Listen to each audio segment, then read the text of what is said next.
Would you like to make $50,000 right out of college? If you answered yes to this question, then you might want to consider a career in supply chain management.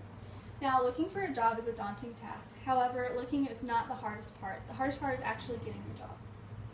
I'm the president of the Auburn Chamber of Commerce, and I interact daily with employers, and so I kind of have an idea of what they look for in a future employee. And so I've narrowed that down to 3 specific things, which are all things that you can be working on now and building your resume in order to get that job in the future.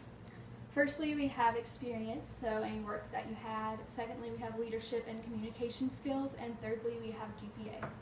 So firstly, experience is key. Employers want to know any internships, jobs, full-time or part-time, or just any organization, things that you're a part of in college. And so what this shows to an employer is that you were reliable, that you could be on time, that you could handle expectations, and that you just had experience in something that you'll be doing in the future. And so it's also a contact that those future employees will have. They can contact your boss that you had at those previous jobs and just kind of see what type of employee you were. And so that sometimes determines whether or not they'll hire you.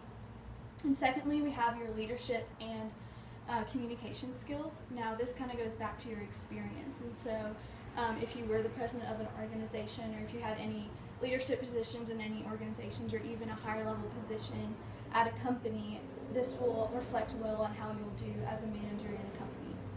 And so what employers are looking for is that you can handle the high pressure that comes with that you can take responsibility for your actions, that you're somebody that they can rely on and that will work hard at that job. And then that reflects also into your communication skills. And so if you're head of a lot of people, then that shows that you can communicate well, and that, again, people will respect you and listen to what you say. And so if you're a manager, then you'll be responsible for a lot of big decisions, so you want to make sure that gets done well, because that can end up being costly if it doesn't.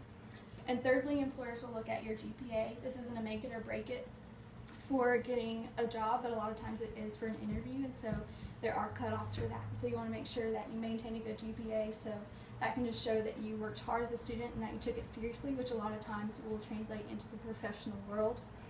And then also, if you're competing with someone with a higher GPA than you but has just as much experience, then they're probably going to hire the person with the higher GPA. So in summary, the 3 things that you want to be cultivating onto your resume and building that resume to look good for employers is experience, any jobs that you had, like I said.